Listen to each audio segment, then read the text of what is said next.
Hello. How's it going, everyone? Malf here. Bit of a one-off video, bit of a special video, something not typically in my wheelhouse. We're going over the Balatro patch notes. This is for what is currently an experimental build that I have yet to try. It's the 1.0.1C build. Again, if you want, you could play it right now. I haven't played it. But yeah, going over the patch notes because I love the game. I play a lot of it, and over the past few months, whether playing the demos or the full release, I've gotten to know what the Jokers do, how the game functions. You know, there's a lot of scenarios where you say, oh, if I play this Joker and I do this, what will happen, right? So I've kind of, a lot of that is just hardwired in me at this point. And so I want to be a little more aware of these updates so that I don't kind of rely on that muscle memory, so to speak. And I also just think it's interesting to kind of go over this stuff.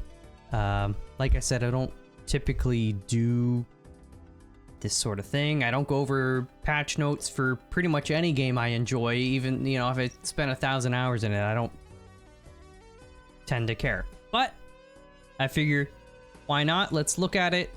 Maybe some people out there that, enjoy the videos on the channel are not aware of what's about to come. Even if you play a lot of Balatro, you might not be aware. So yeah, we're gonna go over them bit by bit, give my thoughts on the stuff or how I could see it working. Do I think it's a better change, a worse change? Just gonna be upfront. I have gone through these before, and I also think that almost across the board, I agree with pretty much all of the changes. Maybe some of them I might be a little like, another feel strongly one way or the other. But yeah, I tend to think that this is a good thing. One other thing I want to touch on before we start going through them. I think that this balancing of sorts, it's a lot more than that. It's very important. I know balancing any sort of game is hard. You're probably going to upset a few people that, have a favorite Joker. Okay, maybe it's getting nerfed a little bit, or having a certain way of playing the game, and now, okay, it's changed. It might be harder to play a certain way. I don't know. It's hard to please everybody, right? And some people just like to complain about stuff. It doesn't matter. They'll find something to complain about, even if they don't feel truly that way about it. I don't know. That's just the way it goes sometimes. So what I want to say, though, is that the game, I love it. Couple 100 hours in the full release at this point. Played a couple 100 hours of the demo. Love it.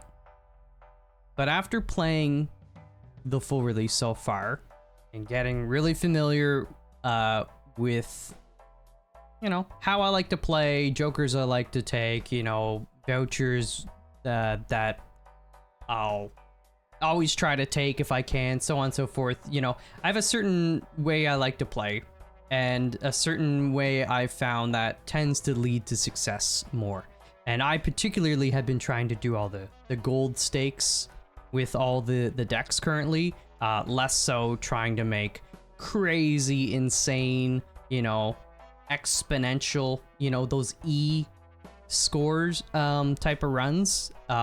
My plan is to, after I gold stake stuff, lean more into those just really zany broken runs.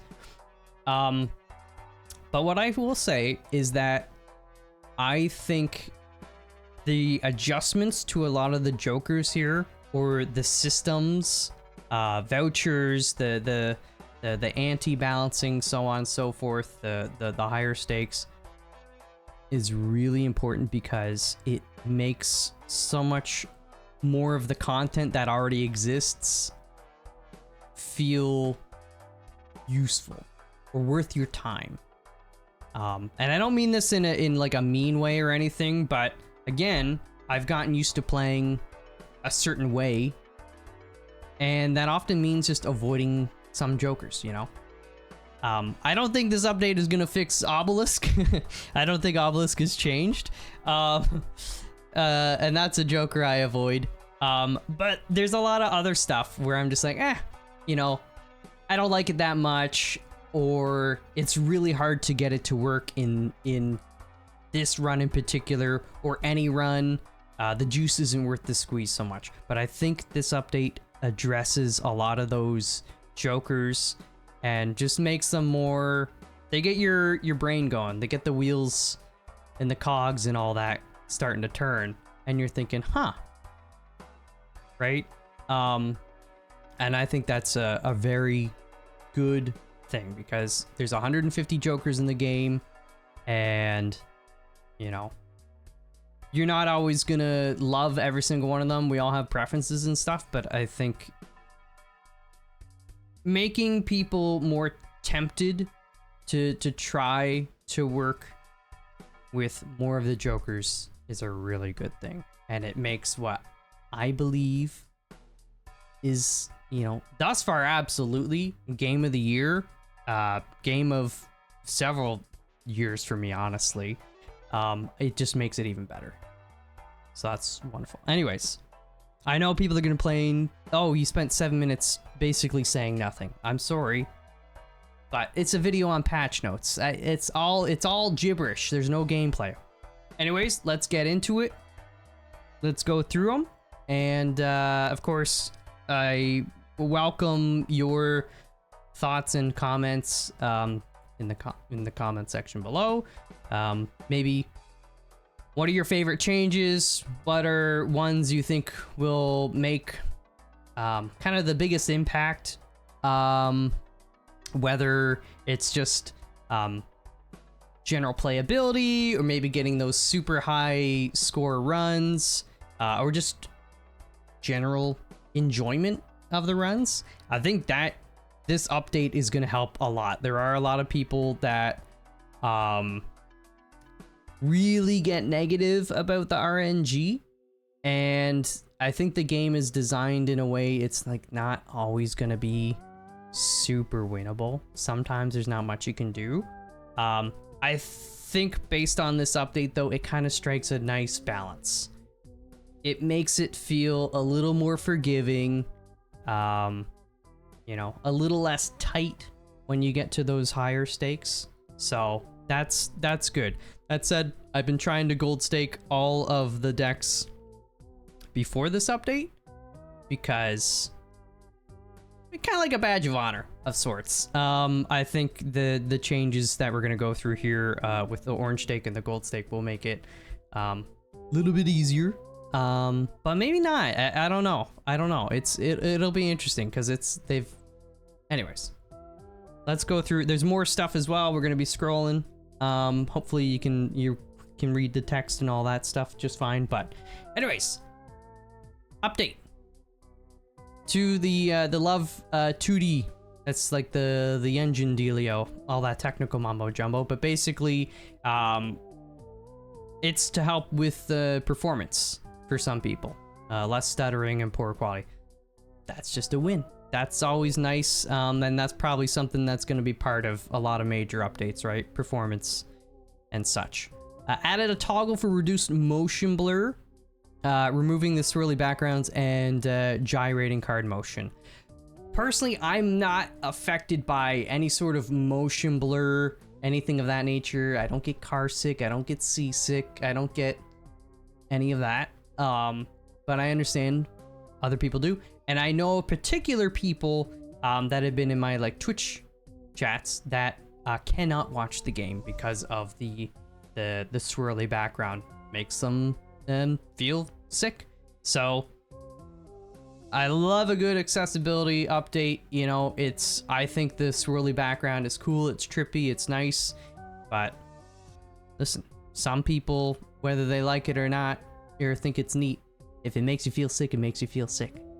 That's just, you know. So good to see that as well. Change default fallback tarot from Fool to Strength when all tarots are on screen. I've never encountered this. I'm sure people that have had super game breaking runs possibly have. I have no real feelings about this one way or the other than like Fool is very good. Strength is, you know, it can be good depending on your run, or it might not matter so much to you. I don't know. So it feels like it's just like, if you get into that situation, you know, trying to nerf it a little bit. I don't know. Anyways, changed gold stake random seeds. So this is one of the big fundamental like difficulty or balancing changes here. So it now ensures that the first legendary joker, actually this one is not so much about balancing, but it anyways, ensures that the first legendary joker on that seed is a joker you have not won with on gold stake. So this is for the hardest achievement though, completionist plus, which is one I'm personally working towards. First, I'm working through getting gold stake with all the decks, and by doing that, you're gonna get gold stake on so many jokers. But it will get to a point when it's like, yeah, legendary jokers are the hardest ones to get. So if you can even manage to get one on a run, yeah, you're probably gonna, and you're on a gold stake run, you're probably gonna want to get one that you haven't won with gold stake on. So I think this is good because it could be a lot of grinding otherwise. A lot. Like I've gone many runs. I've been going through from like, you know, white stake up to gold stake through several decks. I can't tell you the last time I even saw a legendary. It's not really for a lack of trying either. I buy tarot packs, the Arcana packs, you know,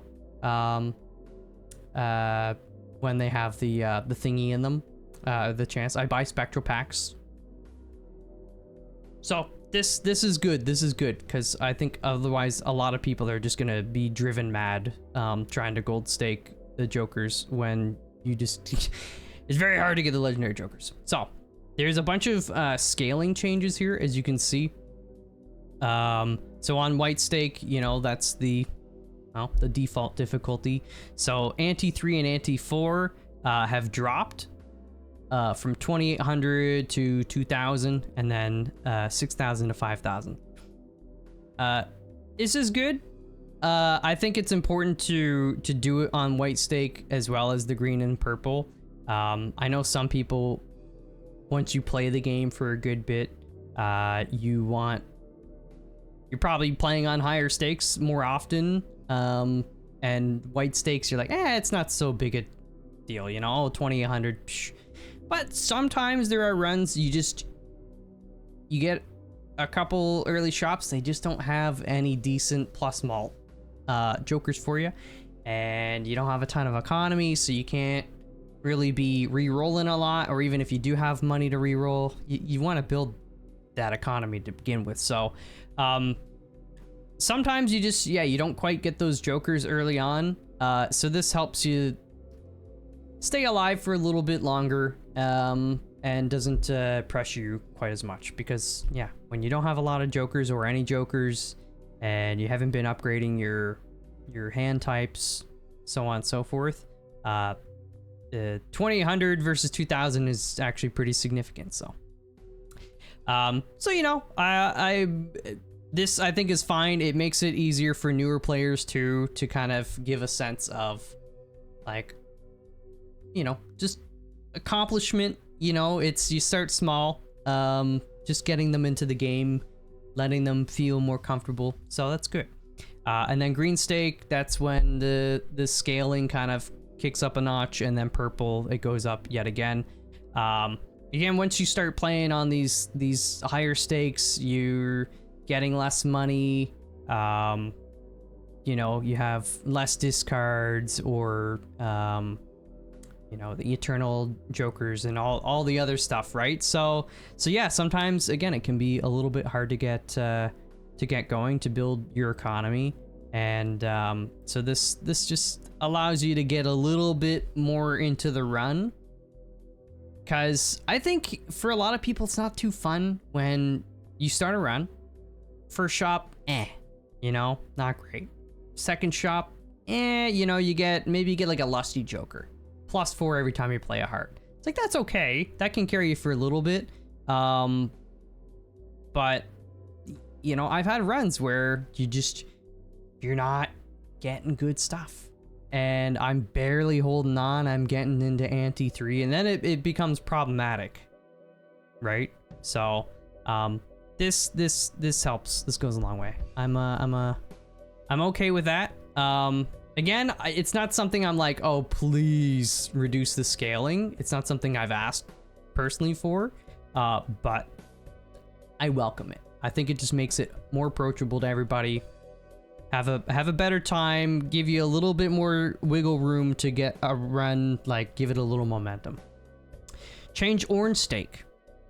So these are the two like big ones for people that once you really get into the game and you're trying to up the, you know, they kind of refer to it as the hold R simulator. There's a few things you're looking for in the first shop, or two, or certain skip tags like the free shop, you know, maybe a couple other things. And if they don't see it, it's just like hold R, restart. Because if you don't get a good start, it can be hard to get going on these higher stakes, right? And so that's kind of been addressed. So this changes things quite a bit. So the way orange stake works, for anybody that maybe isn't familiar, orange stake is the second highest difficulty behind gold stake, and by the time you get up to orange stake, currently, if a standard celestial pack or arcana pack, you know, costs $4 on ante 1. By the time you get to ante 2, that same pack costs $5. They increase by $1. All packs, spectral packs, buffoon packs, everything, they go up plus $1 per ante. So by the time you get to ante 8, that pack that costs $4 in ante 1 is now like $12, right?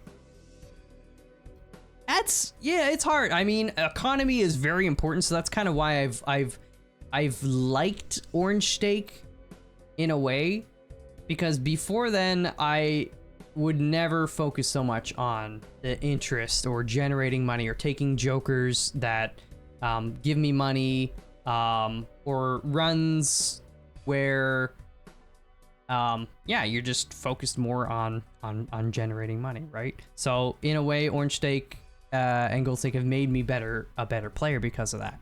But that said, sometimes again, you just don't quite get the momentum you need. You're not getting the right jokers. You're just barely holding on, and then you just kind of get priced out after a while. You can't afford to be looking in packs to upgrade your hands, or looking for different jokers, whatever it may be.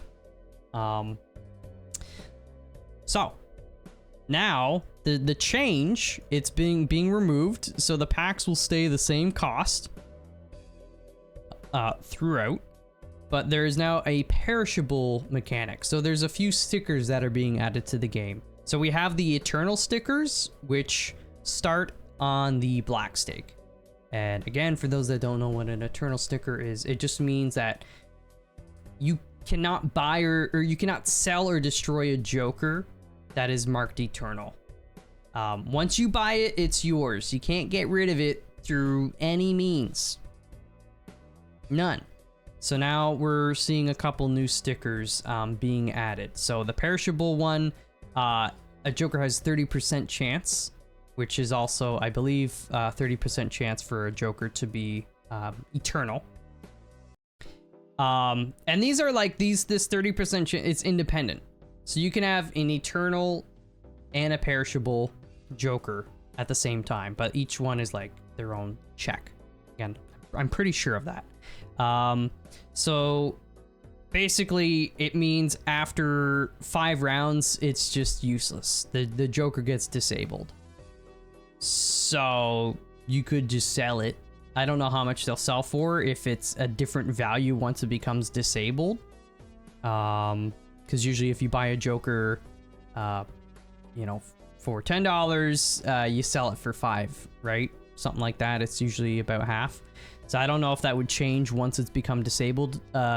Maybe it has less value, or maybe it's the same value. But either way, it won't do whatever the heck it does. It's a rental, which this has a lot of implications. You know, if I see a perishable blueprint widely regarded as probably, like, I don't even know if it's up for debate, the best Joker in the game. Am I gonna spend money on a perishable Joker? Early on, probably not. If I have a limited economy, right, and I'm trying to gain interest in stuff. But you could make a case for it too. You could say, well, we've got 5 rounds. If I'm just trying to beat ante 8, you know, a blueprint can help you get there further. And you're winning more easily and thus getting more money, so on and so forth. So like you could maybe make a case for a Joker as strong as blueprint. If you're on round 6 and you're just trying to beat ante 8, you don't care so much about endless, okay, whatever. You know, you're gonna be done before the 5 rounds are up. So I guess it's a little bit contextual. But I guess for a lesser Joker, you may not find it's worth it if you like, because sometimes you get a Joker and you want to build your run around it, and then having the carpet pulled out from under your feet, it doesn't feel good. I've had that happen with Gross Michael a lot. You see it in an early shop, you say, oh, that's plus 15 malt, you get it, and then it's gone after the first fight, and you're like, well, that sucks, and you're scrambling to replace that 15 malt. Sometimes it just doesn't happen, and the whole run falls flat. So it's never fun. But I think this is interesting, you know. And some Jokers, this will be less of an issue. Seltzer, you know, you play 10 hands are triggered twice. So Seltzer's kind of useless before 5 rounds are up, anyways, right? So there's certain Jokers, it's not really going to be an issue. And again, late game, you know, you might just take it anyways if you don't care about going into endless. Gold stake. So gold stake -1 hand size. It's brutal. It's brutal. I have beaten black deck on gold stake currently. I'm about halfway through. I've beaten 7 or 8 decks on gold stake. All the colored ones. Just did magic deck earlier today. I've done plasma deck a while ago. And yeah, anyways, black deck was rough because black deck, you start with -1 hand by default. The blue stake, you get 1 less discard, and then by the time you get the gold stake, -1 hand size. This is actually like, that's really, really, really rough. So this is being scrapped. That said, again, this has made me a better player because you gotta, you know, you gotta be tight. You gotta be playing with the probabilities a lot more. But anyways, the replacement is another sticker. It's the rental mechanic. So again, 30% for this. So yeah, you can see it stacks with eternal and perishable.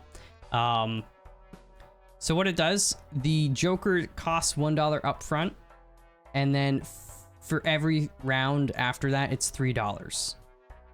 So cheaper to get, but long term, you know, not not great for your finances. But certain jokers probably worth it, especially if it's, I don't know, maybe a joker that helps generate economy. You know, something like a blueprint. I would pay $3 every round for a blueprint, because it just helps you win. So yeah, I think it doesn't make things, and I haven't played it yet, so we'll see in reality, but I think it still keeps things kind of difficult, kind of tricky. You got to strategize a little bit, but it's not as unrelenting as -1 hand size, you know? So yeah, it will be interesting though to see a joker that has all 3 stickers of eternal, perishable, and rental.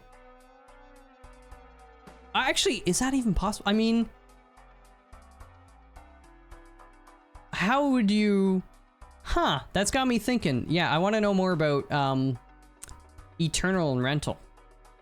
Because if it's a joker you can't sell, and then rental costs you $3, I guess would you just keep going into debt if you're not making money?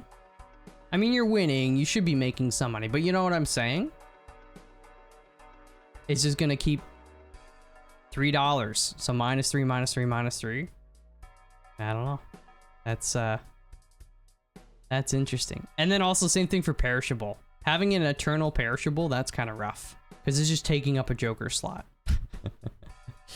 But again, maybe there's more to this than I'm understanding, but we'll see. I think it's gonna make things very, very interesting. Changed eternal to apply to jokers and buffoon packs. This is one of the like few nerfs I'm like, whoa. A nice thing about the eternal system was that you knew it could only apply to jokers in the shop, loose jokers in the shop. So if you got a judgment or a wraith or a buffoon pack, you knew you weren't getting an eternal. That said, you still can't just be like forced to take an eternal, so judgments and wraith will not just plop an eternal. At least with the buffoon pack, you open it up, you'll see it there, you have the choice to take it or not. And it should still be the same 30% chance for a joker to be eternal. But you know, again, makes things a little interesting. But I've also come to not mind eternal jokers so much.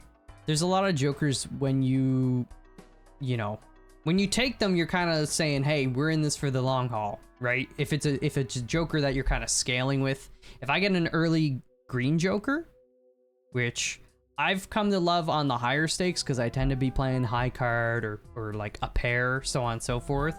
You know, I'm trying to get that green joker going, and I want it for the late game because by the time you get there, it's going to be +30, +40, whatever it is. So there's certain jokers I just don't even care if it's eternal. But that's also because I'm just trying to beat ante-8. If I'm trying to go and do a super long endless run, that's a different story. So in that case, I mean, eventually you're gonna want to swap out a green joker for something like you know, your barons and your mimes and your sock and buskins and your blueprints and your brainstorms and all that. You know, flat malt at a certain point becomes less relevant in those super endless runs. Anyways, changed first shop in every run to always include a normal buffoon pack in the packs options. That's a huge one as well. Again, my method for the higher stakes, not even higher stakes, just like any run in general now, but particularly in the higher stakes, is win the first fight, go into the shop, try to get a plus malt joker. Doesn't have to be super fancy, just something that we can kind of work with and you can trigger on most hands. That's it's, you know, pretty simple. But sometimes you go into the first shop, there's no jokers, or they're really expensive jokers you can't afford, or they're just those kind of you know, maybe you get a rare joker. But a blueprint, I know I'm using blueprint in a lot of these examples, but a blueprint in the first shop, it's not great because it's useless on its own, right? As are a lot of the other rare jokers, right? They supplement, they make other jokers better, or they work with them in some way, shape, or form, right? If I'm getting a DNA in the first shop, on a higher stake especially, it's not great. Like, if you can hold on, yeah, getting a DNA early on is really good, but you need to build something first before you can take on a lot of these DNAs, or not a lot of these DNAs, a lot of these rare jokers. So having that guaranteed Buffoon pack, it gives you a little more choice when you don't like the jokers in the loose in the shop, or you just don't really get jokers. Maybe you get a tarot card, a planet card instead. It's very, very helpful. It makes you feel like the RNG isn't quite so nasty by having something like this hard coded in, and it's just the first shop too, right? So yeah, I'm okay with that. I think that's good. I think it's gonna make a lot of people happy. So yeah, upcoming blinds tags can now be seen in the shop immediately after defeating the boss blind, cashing out. That one's very nice because I have, you know, you beat Ante 1 boss blind. You go into the shop. Ooh, there's Arrowhead. Nice, plus 50 chips every time I play a spade. Cool beans, I'll buy that. Ooh, I happen to see a world. I'm gonna turn a bunch of these cards into spades right now. Neat. Oh, I opened another tarot pack. Oh, I just got the Fool. I can get 3 more spades. Sure. And then you click, you know, exit out of the shop. You go into the next ante. Oh no, it's the freaking goat. He hates spades, you know? It kind of a bummer to start building up your run a little bit, and then you see the boss that says no. You know, you could still have taken the Arrowhead, but maybe you just hold on to the world and you say, all right, well, after we beat this boss, then we know we can go ham. We can start turning you know, a bunch of our non-spade cards into spades because we've already fought the boss, we've beaten them. We can commit to spades more freely. So it's just nice being able to time stuff a little bit better. Is it gonna save every run? Absolutely not. Sometimes you're gonna beat the Ante 1 boss. You're gonna go through your shop, whatever. You're gonna look at the Ante 2 boss and you're like, we're still fricked. But at least you know. So it's kind of like a, you know, maybe a blessing at some times, and other times you're just like, you realize your doom even sooner. But that's fine. It's just good to again be able to plan around the bosses a little bit. I think it's good. I think it's good. Some blinds are now banned on challenge runs. I can't comment on this too much just because I haven't started going through the challenge runs.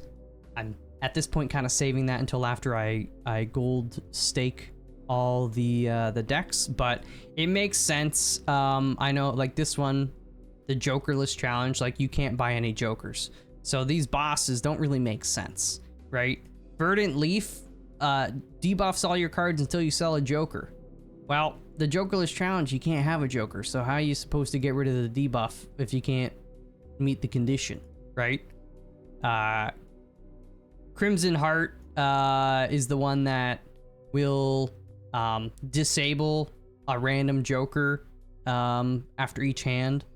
Again, it's kind of like, also, I guess, it's not very challenging if you're going up against a boss that doesn't actually affect you. So it goes both ways.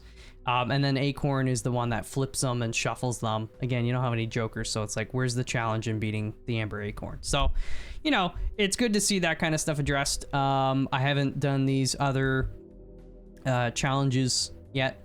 The only challenge I have done is the omelet challenge. But yeah, so I don't know what these are. But again, nice to see that this stuff is getting addressed. I'm sure other players have probably complained about it. Oh boy, this video is longer than I thought it would be, but that's okay. I'm having fun. And hopefully maybe you find my commentary enjoyable or insightful. I don't know. Also, if you think what I have said thus far or will continue to say is wrong, hey, we can have an intelligent, respectful debate, you know? You drop a comment, be like, Malf, listen, bucko, what you said about Saturn, oh, how dare you. Anyways, these planets are getting buffed. Saturn, Neptune, Eris, and Ceres. So Saturn is for the straights, and Neptune for the straight flush, Eris for the flush 5, and Ceres for the flush house. A lot of people don't like straights in Balatro because they're harder to do, or the payoff is not, you know, there's not a lot of, it's like, there are some jokers that I love, by the way. Superposition, love it. When you play a straight that's got an ace in it. Seance is for whenever you play a straight flush. It's like, in theory, I'm like, okay, you know, getting a spectral every time you play a straight flush, not easy in most runs. Maybe if you're playing checkered deck, or if you get Seance at the right time in a run where everything is the same suit or something like that. Maybe you've got a bunch of wild cards, so on and so forth. You know, it can fit. When you get an early Seance, it's almost always one of those ones where I'm like, okay, you know, I don't at all feel tempted to get it just because it's a rare. It's one that I'm probably not gonna be able to get to work. But now that Saturn and Neptune are buffed, you know, you can maybe justify it a little bit more. Now you're saying, okay, Saturn gives +3 malt instead of +2 every time, and Neptune +4 instead of +3. That adds up. That adds up. Yes, it does. So, you know, maybe if you're able to play these more easily, you got the Space Joker, who, I don't know, feels like he doesn't proc enough, but that's a different story. You know, it adds up. So you could say, okay, well now the juice is worth the squeeze, possibly, you know? So we'll see. But, you don't want to go too crazy with it and be like, okay, well, they get like +4 and +5 respectively. You know, that might be a bit too much, but I think this is a step in the right direction. I'm sure a lot of this stuff will be adjusted further in the future after a lot of us complain, or, you know, there's just a lot of feedback. So yeah, the buffs to Eris and Ceres, I'm fine with it. It's not something I've personally been like, oh, please give more. But at the same time, given how hard it's not like hard, but you have to work towards Eris and Ceres, right? You can't just play them by default. You need to, for a flush 5, right? You gotta get a 5th of whatever it is, a 5th ace, for instance, and then you gotta make them all hearts, or at least make them all wild cards, or you get smeared Joker, and then you're kind of sort of there, right? So it takes a bit of work. And then on top of that, getting the planets are not easy. Even if you get a telescope, you're usually not playing a ton of flush 5. By the time you have played a flush 5, you've probably played a dozen whatever pairs or high cards or this or that. So it's really hard to get telescope to work with something like Eris. you know? So I think every time you do upgrade it, it being a little bit better, that goes a long way. And same thing for series, because a flush house is no walk in the park to get that set up, so that's good. Next, we are now down. I'll try to go a little bit quicker. Down to the jokers themselves. So, or no, we're not quite there. Changed uncommon. This is the tags. Changed uncommon tag now makes uncommon joker free. So previously, if you skip for an uncommon joker, it's just like, hey, the next joker in the shop will be guaranteed uncommon. It might have something extra on it. Maybe you might luck out and it's a holographic or a negative, possibly, who knows? But it's gonna be an uncommon joker. You're gonna pay for it. Now it's free. So skipping traditionally, like up to this point, and particularly I think on the higher stakes where economy is very important, and you know, building that interest and like being able to get into the shops to actually see jokers and things that make your run better, like skipping, it's got to be worth it. So it's very rare that I would personally skip for an uncommon joker, because there's somewhere in the middle of common and rare, in that rare, they can be very good depending on what they are, but it's a lot of them just don't fit whatever build, whatever run you're going for at the moment, you know?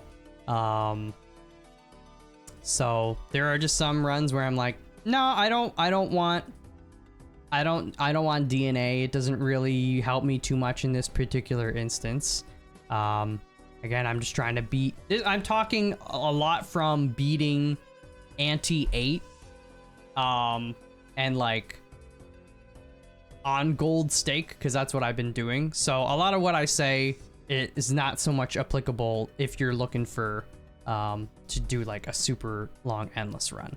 For an endless run, a lot of times you're gonna want that DNA whenever you can get it, so you can, you know, make a bunch of kings, and then you make them chariots with red seals, and then you get Baron, and you get Mime, you get Blueprint. You know, I'm talking purely from like just trying to beat the game kind of perspective. So anyways, uncommon joker being free, I'm much more tempted, because if I have room and it's free and I don't want it, I could still take it. I could buy it for free and then I can sell it, you know? Or if it's free and it's something that doesn't like super help me, but here and there might help, okay, whatever, it's free. I'm not losing money. I'm not messing up my economy at that point. You know, you've already skipped, so you've messed up your economy a little bit, but you know, it's a lot better than it not being free, because it is a gamble. Even the uncommon jokers, maybe you've got a lot of clubs, and then you get rough gem. Like, well, rough gem is nice. It's a great joker when I got diamonds. So rough gem, every time you play a diamond card that scores, it gives you $1, right? But I mean, if you've been turning all your cards into clubs, I don't want it, you know? So, yeah. Anyways, it's good. The same thing with the rare tag. Early game, I used to do this a lot more. If I saw a rare joker in, you know, ante 1, small blind, big blind, I'd skip it. But then you feel like basically you couldn't afford it unless you skipped small blind. If it were on the small blind, then you had to skip the big blind and then go and beat the boss, because only then would you have enough money to maybe buy it, right?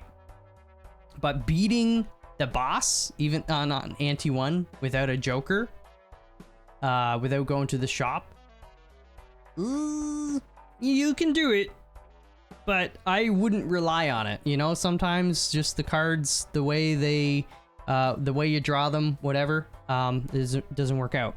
It can be tricky. So now that it's free, getting an early rare Joker can still not be that great because they rely on other Jokers, but, you know, free is good.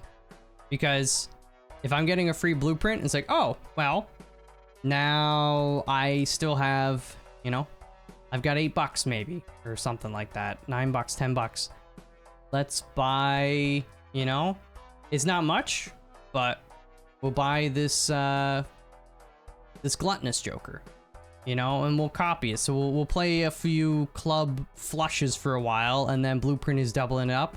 That can carry us through ante 2, you know, and then into ante 3, build our economy, and then, you know, buy some better Jokers here and there, right? So these two things right here, that's like huge. This opens up the game a lot more, because the tag system is cool, but I found that most runs I very rarely skip. So this actually makes me think like, oh, you know, I can skip now. It's not always gonna be just like a bad play. You know. Next, negative, polychrome, hollow, and foil tags all make their respective Joker free. So again, similar idea up here. When you're guaranteed one of these in the shop, that Joker it's applied to will be free. Which is still freaking crazy. Especially if you have like 2 tags. Maybe you skip one small blind for a rare tag. And then the big blind is like, hey, it's also, you know, you get polychrome. Right? Getting a free polychrome rare. Mikey likey. So again, just it makes skipping feel a little bit more relevant, which I think is good because you got different systems in the game. You don't want one to feel kind of dead weightish, I guess, you know? Anyways. Also this tag that changed investment to give 25 instead of 15. This is the one where it's like, after you beat the boss, get $15. You know, $15, little man, put that in my hand. It's like, okay, 25. Now you're talking.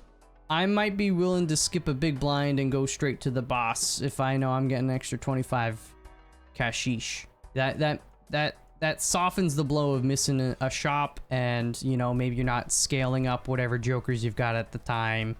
You know, you're missing out on the interest, so on and so forth. So $10, that's, man, you can buy a lot of peanuts with $10. Changed 8-ball. So here we are now, actual Jokers, and we're gonna start really breezing through these, okay? Oops, I lost my place. 8-ball now removes the old effect. Now any 8 you play has a 1 in 4 chance to spawn a tarot. It used to be play 2 or more 8s and it would guaranteed give you a planet. Was that planet useful? Probably more often than not. You know, it wasn't like guaranteed like telescope or anything like that. I still kind of wish it gave a planet, to be honest with you. You know, 8-ball, it's a sphere. Planets, they're round. There's not a lot of Jokers that give planets. I'm drawing a blank now if any give planets. There's a lot of give tarot cards. And, I mean, I love tarot cards, don't get me wrong. This is kind of nice, but yeah, I don't know. I almost wish that it was 1 in 4 chance to give a planet. And maybe 1 in 4 chance to give the planet of the hand you just played, which is what we're about to see with the blue steel change, which I think is great. I think that'd be kind of neat, personally. But I'm not gonna complain about this changed 8-ball. I think it does make it a lot more takeable. just because tarot cards are great. When it comes to planets, often in a run, you're like, okay, I'm playing flushes. If it's not a Jupiter, I send it back. With tarot cards, you know, there's certain ones you're probably looking more for, but I think most of them are applicable in most runs at some point. Maybe not as good, but hey, if the 8-ball spits out a hermit, sure, I'll take it. Money's good. Your money's always good here. If it spits out a strength, I'm probably down with it. You know, is it what I'm looking for the most in a given moment? Maybe not, but there are some runs where I'm like, all right, I want to try to make a lot of, you know, I got even Steven maybe. Is that a great Joker? No, but who knows? Maybe we're working with it. It's doing some good stuff with us, and we're gonna say, all right, let's just turn all our odds into evens, right? You know. Anyways, it's an interesting one. I do kind of, again, feel like there could be more Jokers that spit out planets instead of tarots, because we have Jokers that give tarots, but this is still good. Change Blue Seal now creates the planet card of the final poker hand played during round. This is one I personally have asked for. I know a lot of other people, I'm not unique, a lot of other people have desired this. Blue Seal is nice. Again, you know, you got a card just sitting in your hand, you play your winning hand, you get a free planet. You don't like the planet, you can sell it, you get a little cash. If you've got Constellation, which gains 0.1 times multiplier for every planet you consume, it's like, okay, this planet, I'm not playing any straight flushes, but Neptune, it's gonna +1 Constellation, so I'll take it. But this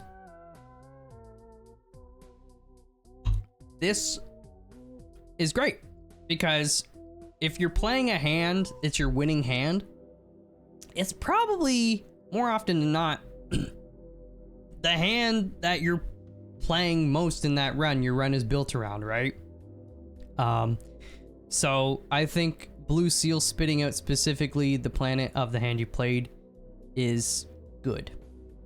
I think it's more often than not going to be beneficial. There might be runs, I'm trying to think of an instance where you might not like it. Maybe you've got the satellite Joker, where for every different planet, every unique planet you've used, it gives you an additional $1. So you might be like, oh, you know, I want it to give me Uranus. I haven't taken Uranus at all, or give me this one or that one. But again, that's kind of like a rare scenario where I think most people are going to be happy to level up the hand that they're most likely playing most frequently.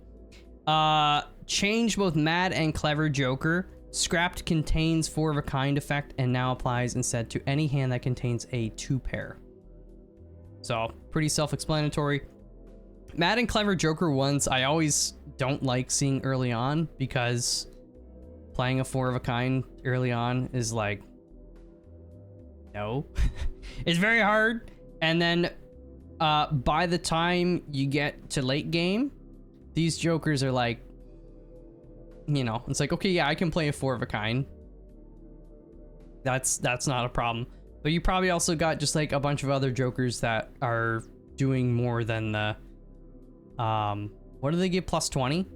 Or the one gives +20 malt. Is the other one 80 +80 chips or something like that? Maybe it's 100. Either way, I think this makes them more just, people are actually going to take them now. Because if you see them early on, 2-pair ain't that hard, you know? It's good. Synergize as well if you get the pantaloons, sorry, the trousers. I don't know why I call them pantaloons. And you know, it's a much more playable hand. So yeah, good stuff there. I'm okay with it. Because yeah, as I talked about earlier, a lot of the Jokers kind of just feel like deadish weight. You never take them, because either they're too hard to work with early on, or they're too underpowered to bother with later on, / you've already got your Joker set up. So even if they're kind of like as good as some of the Jokers you've got, maybe if you've built your run around those other Jokers, like, you're not gonna swap them out, you know? Anyways, changed York. This one is huge. At first I was like, huh? But no, this is huge. Changed York, scrapped old effect, which was York was dead weight. It didn't do anything until you discarded 25 times. And then it was ×5 multiplier. Now it gains ×1 malt for every 23 cards that are discarded. So that, depending on your deck and what stake you're playing on, whatever. But if you're discarding 5 cards at a time, then it's gonna take you 4.5 discards, and it gains ×1 malt. That's pretty good, especially if you get it early on. It's pretty freaking good, you know? So yeah, so this is because the thing with legendary Jokers in general is, like, if you got York, or if you get Canio, you still gotta do work. They're just dead weight until, for Canio, it's like every face card destroyed gives you ×1 malt, and it's really good. But sometimes if you get it too early on, and you don't have a lot of other good Jokers, having a Joker take up that slot and be dead weight for a while can be a run ender. And York very much is probably the worst offender of that. Previously having to discard 23 times is that takes a while. So this is huge. This is huge. I like this. I like this. A good job, Local Thunk. Changed Magician Tarot. This one is actually, like, very significant in my opinion. Now applies lucky to 2 cards instead of 1. I like to do Magician when I can here and there. 1 in 5 chance to give +20 malt. 1 in 15 chance to give $20? Might be 1 in 20. But yeah, being able to apply that to 2 cards, that's just good.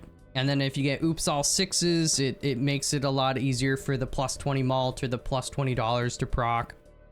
You've got the lucky Joker, the cat Joker, that every time a lucky card procs, it gains ×1 malt. That's just good. This is good stuff. Good for, you know, economy. Good for malt here and there. It's good stuff. Changed Midas Mask. Now only applies gold enhancements to scoring face cards. Cost $7, was $6. So there's a lot of nerfs to Jokers, but I think they are totally fine. Because as I played the game, a lot of times I'm kind of like, how is that an uncommon Joker? You know, there's certain Jokers, it's almost like you take them. They're too good. This is still a good Joker, right? But now you can't just like throw in whatever faces and then they get the gold. They gotta score. It costs 7 instead of 6. Not a big deal. You're gonna make your money back with Midas Mask. You know, it's fine. And it's synergized with stuff like Vampire, or Golden Ticket, you know? So I think that's fine, you know? If you complain about that, you're probably just a little weenie baby. Vampire. Again, this is when I was like, is it really uncommon? It is now rare. It only removes enhancements from scoring cards, and it gives ×0.1 malt per enhancement instead of ×2. This is a heavy blow. I enjoy Vampire. He's been fun. But this, it's a Joker that I only take, you know, if I'm kind of ahead of the curve, in terms of like scoring, and I have room, I might take it. And then, you know, you're praying you find a Marble Joker or a Midas Mask, right? Or maybe you just have a lot of enhanced cards already, possibly. But now, you know, I would need to have a really good economy to want to take Vampire and hold on to it until I got like a Midas Mask or a Marble Joker or something. But also a lot of time, like, I'm okay taking a Midas Mask and then just having it because it's economy. Marble Joker depends. If you get the Stone Joker, you know, they synergize well. Again, if you're playing like a pair build or a high card or something, stone cards are good, so they can kind of work on their own. But I think Vampire needs that support of something that's like constantly pumping enhanced cards out there. So, you know, this, I think this one might make a lot of people sad because Vampire is, you know, you can get some pretty crazy times malt. You could, now with this update, you could still do some it'll still be a good Joker. I think it's fine. Yeah. Changed Madness now only applies on small blinds and big blinds, not the boss blind. So Madness is the one that every time you select the blind, it gives an additional times 0.5 malt. Assuming you're in a position where you can take Madness, this is still good. Getting an additional times 1 malt for each ante, pretty good. Madness is kind of hard to take on stakes that are not the black stake or higher, because you get the Eternals, so Madness can't destroy them. That said, if you get Madness on like white stake early enough,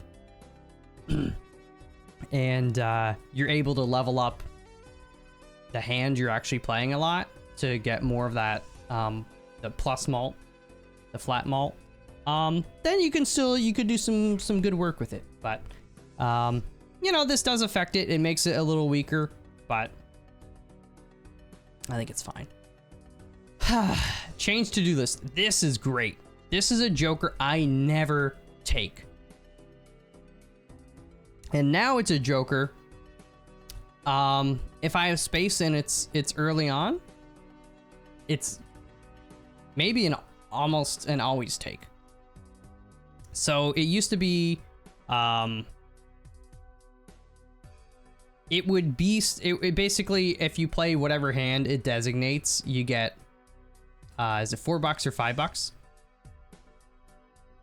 But then it would be like, oh, now play a straight flush. And you're like, okay, well, I'm not playing straight flushes. I'm just gonna get rid of this Joker. Like, it's purely dead weight.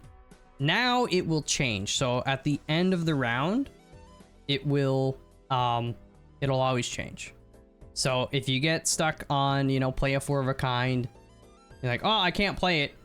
But then it'll change at the end of the round. And then, you know, maybe it'll still say play something that you're not playing, or it's harder for you to play, but it doesn't feel like an anchor that you're just gonna sell. And that's nice. That's nice.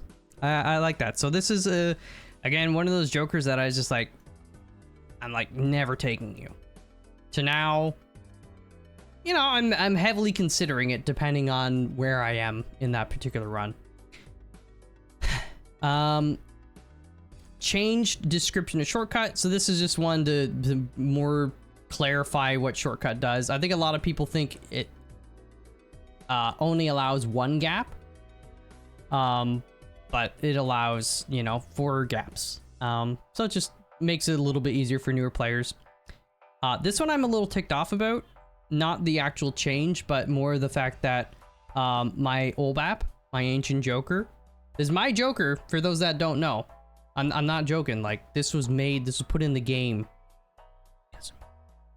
Local Thunk made a change without coming to me. Okay. Very rude. Very, very, very, very rude. Not actually. I'm just joking. I'm just joking. So the way it works is the Ancient Joker would randomly change and say for every spade times 1.5 malt. And then it would change maybe to hearts. It might be spades again the next round. It might be spades for 5 rounds in a row. So this change makes it so that the suit is no longer repeatable between rounds. So if you just do a fight, if you do a round and it was spades, it cannot be spades in the next one. So that's very helpful for jokers. Sorry, not jokers. For boss blinds. If you see the goad, it says, hey, I hate spades, and you're on the big blind and Ancient Joker wants spades, you can say, okay, well, I'll play out this big blind because I know that we cannot get spades. Ancient Joker won't be hungry for spades in the boss that hates spades, right? The other thing is sometimes you would have, say you're on the small blind and Olbap is hungry for diamonds, and you see that the boss is the goad and spades will be debuffed. So a lot of times if I have the Ancient Joker, it's kind of like the engine of the run, so to speak. It's how I'm getting like a lot of the scoring. I'm probably playing flushes, right?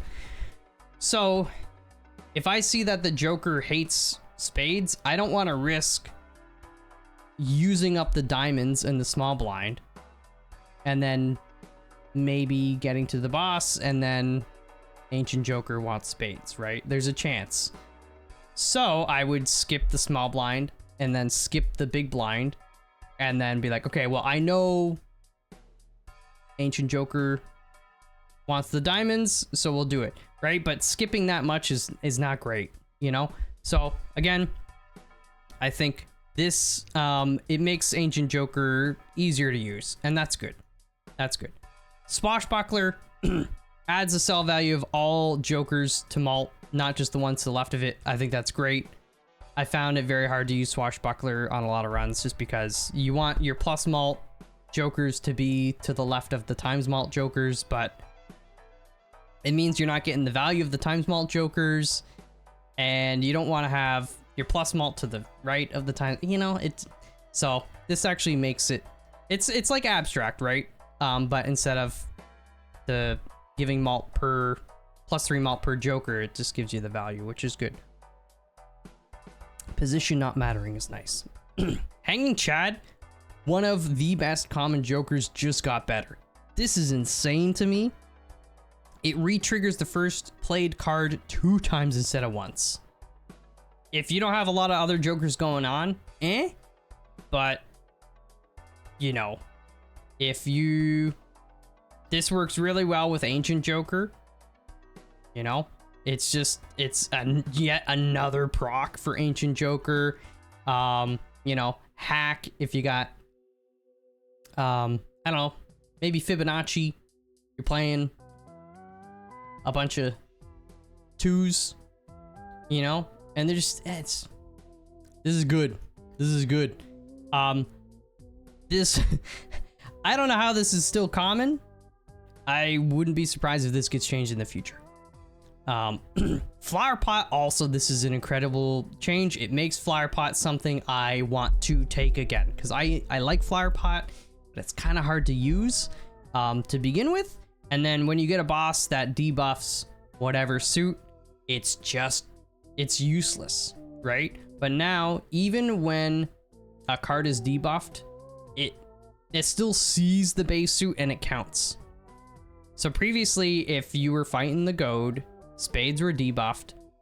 Flower Pot, you need to play 1 heart, 1 spade, 1 club, 1 diamond, and then you can play one of whatever the heck you want, right? But debuff cards wouldn't count towards it. So if you fight the goad, you could play a straight, it could have a spade in it, but the spade didn't count towards the scoring, and yeah. So now this, even if the card is debuffed, you can get the ×3 from Flower Pot, which is very nice because there's 4 bosses that can debuff, you know, each suit.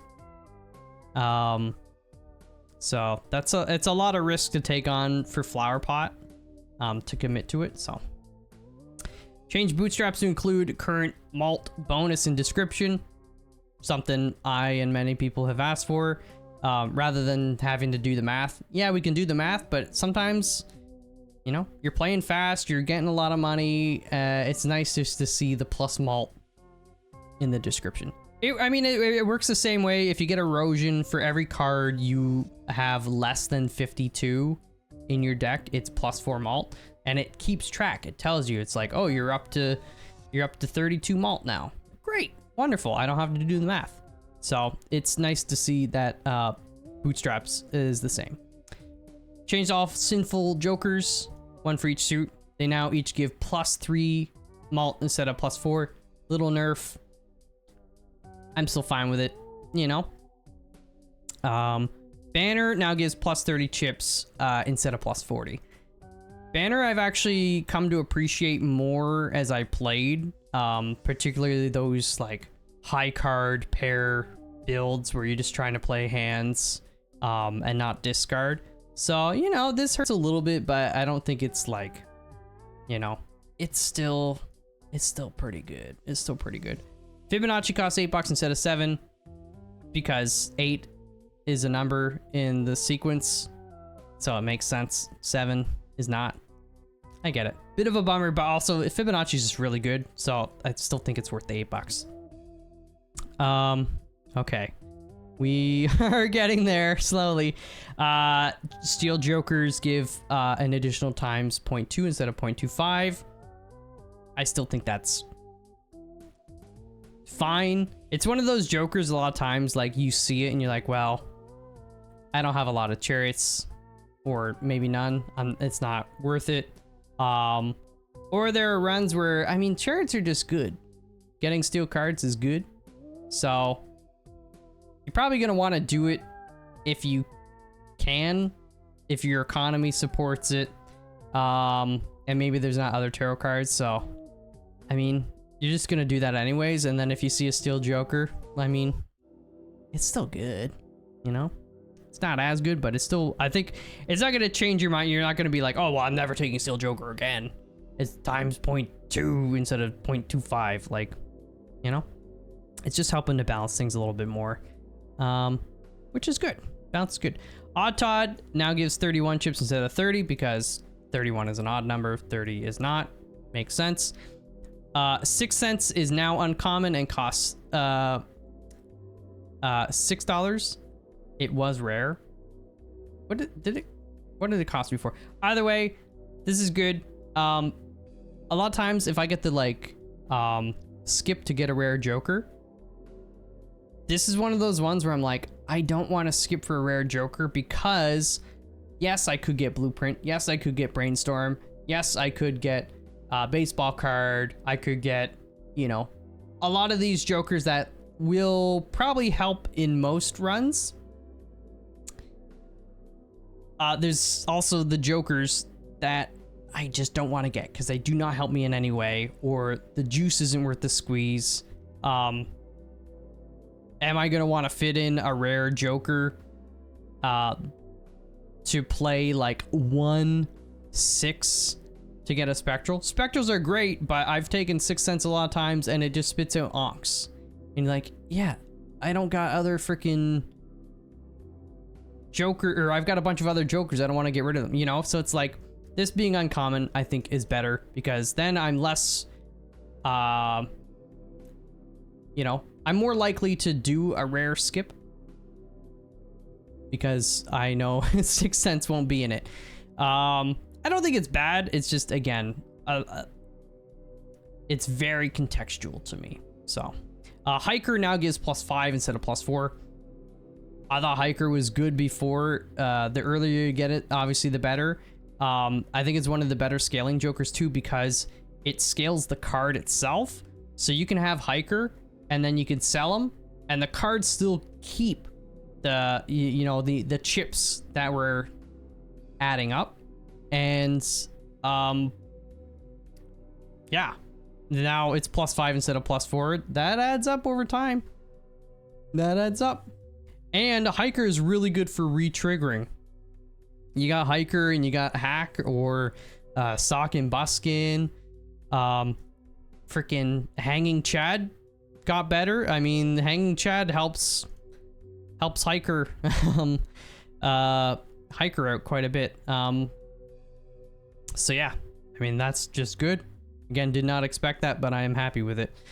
Gross Michael now has a chance 1 in 6 to go in extinct instead of 1 in 4, because apparently 1 in 4 actually means you buy him in the shop, you play 1 round, and then he goes extinct. I've had that happen so many times. I was on a gold stake run, and we had Space Joker pretty much the whole time. And then we saw Gross Michael in the final shop before the anti-8 boss on gold stake. Again, I think it was either plasma deck or the yellow deck. But I said, you know, Space Joker, we can get again. Getting a gold stake win with Space Joker will be nice, but doing it with a Gross Michael is a lot harder because it's has a chance to get destroyed. So yeah, it was in the shop. Anyways, we took it, we won, and it got destroyed at the end of the round before all the like victory stuff. So we didn't actually get the gold stake. So freaking anyways,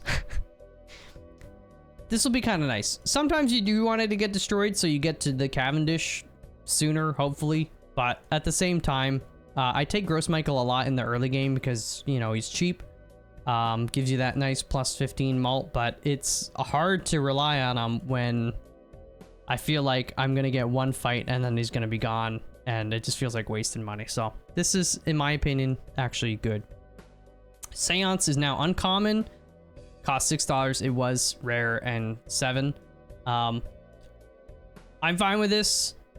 Again, it's one of those jokers that it has its place, but I a lot of times would avoid a rare joker tag and skipping, because I was like, well, I might get a seance and I am not playing straight flushes, so it's a joker I don't want.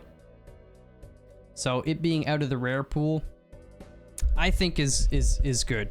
Even though if you have a good seance run, it's nice. So like it could actually, it's a really powerful uncommon in potential, but it does take a lot of setup. So I think for that reason, it's justified in dropping it from rare. I think, you know, rares enable a lot of runs, but they should be easy to set up. You know, blueprint, it copies whatever. It's easy. You don't need to do a bunch of stuff to get it to do its job. You just need to have something else, right? Same with Brainstorm, same with you know, DNA. It's like, all right, play a single card in your first hand and you make a copy of it, right? You can go to work right away. Seance, it's harder to do that on a lot of runs unless you're dedicated to straight flushes, you know, pretty early on. Riff Raff is now $6 instead of 4. Still pretty much guaranteed take it early on if I have the money and I have the space. You know, if it's in the first couple shops, it's like, it's a no-brainer. You make your money back from it. It gives you 2 jokers. They're common, but it's just good. It's good. Vagabond is now rare. It was uncommon. It costs $8. Cost 6 before, and although it got buffed here, applies when you have $4 or less dollars. Was 3 or less. This actually got tricky sometimes. I think that's justified. Vagabond is amazing. It's one of those ones where you're like, oh, you want me to have like no money, but you still get money after the fight. Or like Vagabond, you need to have $4 or less when you like initially play the hand. So you could play the hand. It could be 5 cards that all have gold seals. You'll still get the money from the gold seals after, right? But you'll still get the card from Vagabond because when you played it, you had $4, if that makes sense, right? So the economy stuff with Vagabond, it's kind of tricky on paper. It's like, I remember when I first saw it, I was like, I don't know. And then I had some crazy broken runs with it because you're just getting so many tarot cards, right? And then after you beat the boss or the fight, whatever it is, and maybe you get a temperance, you get a hermit, you pop that, you have some fun in the shop. Yeah. So again, it getting a bit of a nerf. I think it's still a very good card and worth it. Yeah. Cloud9 costs $7 instead of $6. That's fine. It gives you, most times you get it, you're gonna get, you have 4 9s in your deck, so you're gonna get $4 at the end of each round, so it pays for itself pretty quickly. Mail and rebate is now 5, was 3. Again, pretty easy to get your money back. That's fine. Reserve parking is now common, was uncommon. That's good.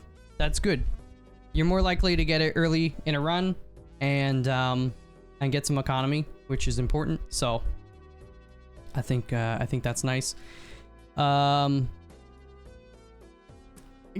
my opinion on all this stuff, it will probably change. Maybe not a lot, but once I actually start playing with this stuff. So take everything I say with a grain of salt. But yeah, Lucky Cat now gains 0.25 per lucky proc instead of 0.2. So that is nice. And then also remember, Magician now applies to 2 cards rather than 1. So Magician and Lucky Cat stonks are going up. Trading card costs 6 instead of 5. Again, this is trading card, even if it didn't give you money, I like to take it a lot because it helps you thin your deck out. But the fact that it gives you, is it $3 per card? You know, it'll pay for itself in two rounds. Campfire gains 0.25 instead of 0.5 malt. You know, it's still really good. If you have a run where you have a lot of money, your economy is going and you can be re-rolling. Maybe you took the extra tarot voucher or the planet voucher, so they're more likely to show up in the shop. You can buy and sell. You know? I mean, that's still significant. That is. It might not be so much of a must take for a lot of people. It's not always a must take for me. On higher stakes, if you don't have the economy. But now that the orange stake is changed and packs don't cost more and more and more, you know, I still think it's fine. It's still a very good card, but it's not as good. Smiley Face gives +5 malt per face card instead of +4. It's a nice little buff. Golden Ticket pays $4 when you play a gold card, was 3. Again, nice little buff. Not gonna complain. This one is huge. So you see those like super E runs? People have their whole deck is King of Hearts, Steel with red seals. They got their Baron, they got their Oops All Sixes, their blueprints, they got their mimes, freaking the idol, which is like, oh, your whole deck is just King of Hearts? Okay, ×2 every time you play a king, you know, whatever. This being 1 and 2 instead of 1 and 3 is crazy. That's so much better. And then if you add an Oops All 6, it guarantees to hit. ×2 for every heart. So you play a flush, you play a flush 5, a flush house of hearts, ×2, ×2, ×2, ×2, ×2. And then you get the sock and buskin, or you get the hack and it's re-triggering it again. This is significant. But it sucks because there's a lot of runs where I take Bloodstone and you get it set up. I had, I had a run more recently where I had Bloodstone and I had Blueprint. And I played a hand, a flush of 5 hearts. So there's like both Blueprint had a chance to proc each of the 5 cards, 1 and 3 per card, and then same with Bloodstone. Out of those 10 proc chances, none hit. And you're like, come on, man, like, not once. So this is nice. Onyx now gives +7 per club card instead of +8. Still really good. No complaints there. Glass Joker gives times 0.75 malt per glass card destroyed. It was 0.5. This is what I don't play a lot of glass cards currently because I'm anti-8 or like gold stake chasing, but this could be good if you, for those runs where you get a little naughty with the glass. I think that's a good buff. Yeah, because it makes me more likely to play glass, especially if I have the Glass Joker, because I'm like, well, if it breaks, that's a bit of a bummer, but it makes this guy, that's 0.75. That's pretty good. That's pretty good. Especially, say you got a glass card early on, a few of them, and you've got a DNA. So you play it, it makes a copy, so even if it breaks, you've got another one ready to go, kind of thing. That's nice. Stuntman. Got nerfed, was plus 300 chips per hand, now plus 250. Still like guaranteed take for me. It depends on the run, but this is really good on higher stakes when you don't have a lot of discards, you don't have a lot of hand space, you can't play like, yeah, it's just good. You're like, all right, we can reliably play high card and it's gonna score pretty well, so that's still good. But I understand the nerf. Invisible Joker. 2 rounds instead of 3 rounds, and it costs 8 instead of 10. It's nice. It is nice. I didn't have particular complaints about it, really. But now that I'm seeing this, I'm like, yeah, I wanted that. I wanted that. It's very hard to hold on to dead weight for 3 rounds. Because Invisible Joker, unless, you know, you happen to have it, like, it's hollow or something, but, like, who cares, really? Like, so this is nice. Burnt Joker is now rare, was uncommon. Totally understand. Burnt Joker is really good. Change wording on most scaling Jokers to refer to this Joker. Nice, you know, just to clear things up. And then a couple bugs have been fixed. The one where opening a booster pack with a hand size of 0 was unskippable, and fixed bug where cards generated by the certificate Joker was not debuffed by the boss. So there you go. That is a lot of balancing. I did not expect this video to be an hour and a half. If you're still here, love you. I appreciate it. Yeah, I'm excited to be playing this. I'm still probably gonna wait until it officially comes out. I want to try to beat as much of the game, or like as many of the decks on Gold Stake pre-nerf, because again, the Orange Stake and the Gold Stake are gonna become easier, I think. But they do pose their own challenges. You're gonna have to change your strategy up a little bit here and there. But yeah, I think it's gonna be more enjoyable too. With that said, I'm apparently a glutton for punishment and enjoy. Now that I've like been kind of getting used to Gold Stake, I'm kind of like, yes, hurt me more. Anyways, like I said, I think a lot of these balance changes just make so many of the Jokers that we previously would skip by and ignore, making them useful is just wonderful. There's 150 Jokers in the game. You're always gonna have some where people just kind of avoid or very rarely take. But if you can get that number up and you can look at pretty much any Joker and say, huh, yeah, I could see that working in like this kind of run or that kind of run. I can see how it could become powerful. I think that's the ultimate goal. So maybe it takes a few more updates and balances to really get there, but I'm very excited about this, and I appreciate Local Thunk. This looks like a person who's like ear to the ground, paying attention to what people are complaining about, or not so much complaining about, but just understanding how to address certain ways to make the game more approachable to beginners or people that are just trying to have fun having like crazy zany runs, or people trying to go for some of the harder achievements and making them feel more in the realm of possibilities. You know? So yeah, I'm rambling at this point. Looking forward to it.